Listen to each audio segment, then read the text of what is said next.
welcome to Midweek bonus number 5. And I've got some good news. It's a very self-centered piece of good news, but hey, let's take what we can get at the moment. And that is, I've had my latest set of exam results for my Royal Horticultural Society Level 2 exams. I did 2 units back in February, and that included the Protected Cultivation unit, which is all about houseplants. And I'm glad to say that I got a pass with commendation. So on both exams. So I'm really happy about that, and I'm relieved because it would have been very embarrassing not to get a pass with commendation on the unit about the very thing I make a podcast about. So I've got one more set of 2 exams to do, which were going to take place in June, but they've been delayed until September. And then I will have my RHS Level 2 diploma. So that's going to be very exciting. So I'm in a good mood this morning. I hope you've had some positivity in your life, whether that's a new unfurling leaf on your monstera, a new orchid flower, or perhaps you've spotted some peduncles on your Hoya, as I did this morning. Yes, my Hoya Matilde has a peduncle. It's a young plant, so I'm very excited about finding out what those flowers look like. So, in Midweek bonus number 5, I'll be answering a question about buying houseplants from big box stores. We will be hearing from listener Lynne, and we'll be ending this little bonus with a song about houseplants. Yes, another one. My thanks to Jenny, Kerry, German and Mina, who have all become legends by signing up to make a regular donation on Patreon, and to Sophia, who has become a crazy plant person. Thank you to all of you, and I know that some of you who are new to Patreon at the legend and superfan level are really enjoying all the back catalogue that you can listen to once you've totally caught up with the main podcast. So thank you for your support, and keep on commenting and liking those posts because it lets me know what things you are particularly into. And I'm answering a question from Callie in this midweek bonus. Callie wrote to say, I was wondering if you had any thoughts on buying houseplants from places like Lowe's and Home Depot. I'm not sure if you have an equivalent store in the UK or if that would be IKEA. I'm wanting to get more houseplants because it's springtime, but because of the virus I can't go into any nurseries in Nashville. I have 2 succulents from Home Depot that have lived with me for almost a year. I just thought it would be nice to hear your thoughts on plants from those stores. Great question, Callie, and particularly relevant at the moment. Here in the UK, I think there are a few places you can probably still pick up houseplants in person. I think there's a store called B&M that's open. I haven't been in there, so I wouldn't know personally, but I'm pretty sure they've got bedding plants, if not houseplants at the moment. So, big box stores and houseplants. What do I think? Well, first of all, I would say that I have certainly bought plants from those kind of places in the past.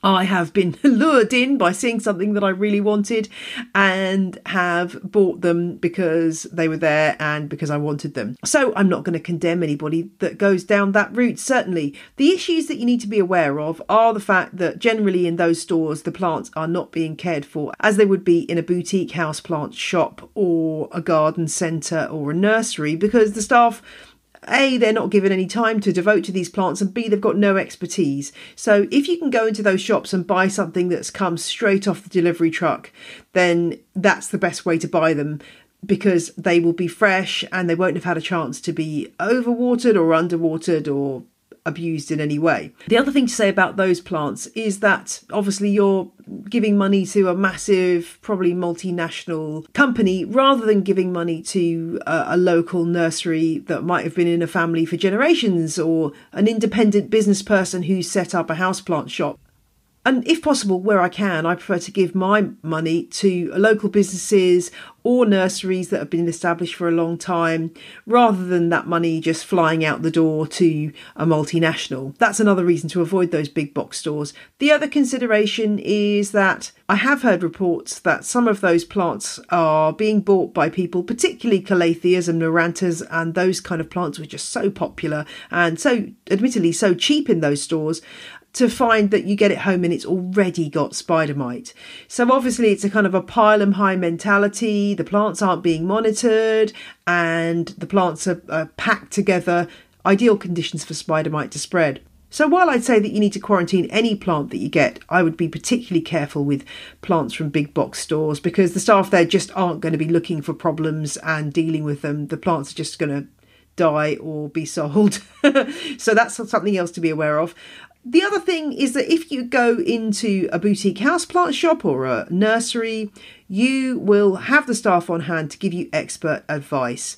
That is definitely worth having. And oftentimes you'll find that those smaller stores have more of a concern about reducing plastic packaging and other sustainability issues, so that hopefully your mark on the planet as a result of buying that plant is a little bit smaller. So at the moment, obviously it's very difficult. If your local houseplant shop is offering some kind of delivery service, then I would definitely try to support them. But I do appreciate right now there's a lot of strain on everybody. And if you see a beautiful plant when you're out doing your grocery shopping, then you're going to buy it. And that's understandable. So there isn't really a right or wrong answer, Callie. I think you need to do your research and try to spend as much of your money as possible on those experts who are running houseplant businesses and really have the expertise. But yeah, we're all subject to the occasional impulse buy, and that's okay. Oh, and if you've got any thoughts on that matter, please do drop me a line and tell me. I'd love to know whether you have completely banned yourself from buying from big box stores, or perhaps that's the only place you do buy. I would love to know. Right, now we're going to meet listener Lynne. I hope you're enjoying these Meet the Listeners. They are proving very popular, and it's amazing how different the answers are to those same 5 questions that everyone gives. So I'm really, really enjoying hearing from all the different listeners, and there's still plenty of time to get involved. Just drop a line to ontheledgepodcast@gmail.com, and my assistant Kelly will send you information on the simple way that you can take part. Right, now let's hear from Lynne.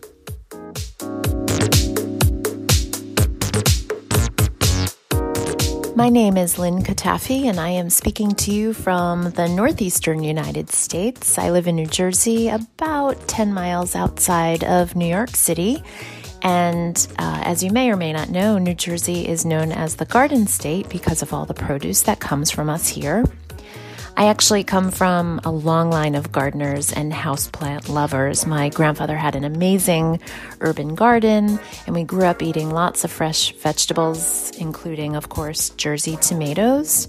And my aunt had a garden, and my uncle has an amazing garden as well. So we are gardening people, and definitely houseplant people. My great-grandmother and my grandmother had plants, lots of African violets. I remember my grandmother once telling me that plants grow better when they're touched and loved. So that's something I've tried to keep up with. And my mother always had houseplants, lots of spider plants, and she had marantas. We didn't call them marantas, we called them prayer plants, obviously. And I just loved how the leaves would open and close, and it fascinated me. So I recently purchased my first maranta, and it's doing quite well, so I'm following in her footsteps. I actually started collecting when I was a teenager. I believe my first plant was a Hoya carnosa, quickly followed by lots of peperomia. However, I soon after college moved to a smallish Manhattan apartment, and I adopted 2 cats, and I didn't have that many places to place the plants where the cats wouldn't eat them, so I stopped collecting for a while. Now I am in a house, and I have plenty of room for my plants. So each room has at least 1, more likely 10 plants in it. So I'm just adding and adding to my collection. Question 1. There's a fire and all your plants are about to burn. Which one do you grab as you escape? If there were a fire in my house, the one plant I think I would grab is my Hoya publicalis, which is currently my favorite. I just love seeing those tiny little leaves come out, and the tendrils and the silver markings on it are just beautiful. And it's small enough so that I could actually make it out of the house on time. Question 2.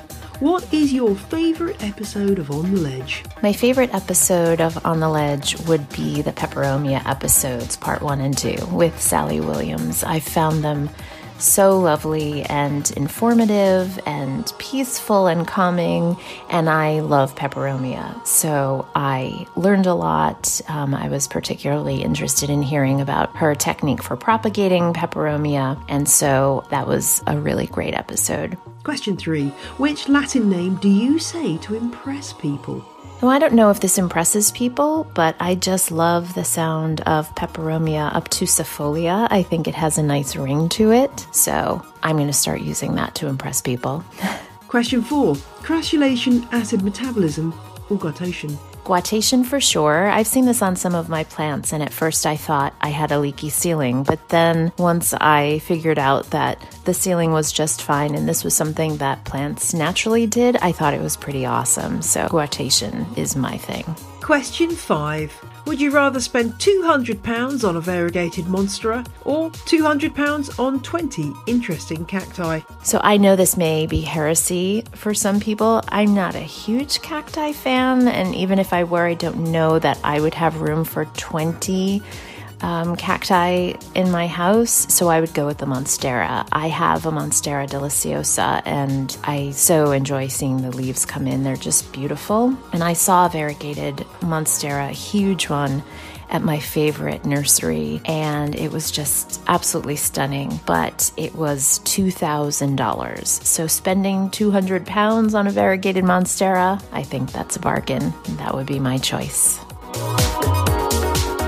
To meet you, Lynne, and thank you for contributing to On the Ledge, because that's what this show is all about, you listeners.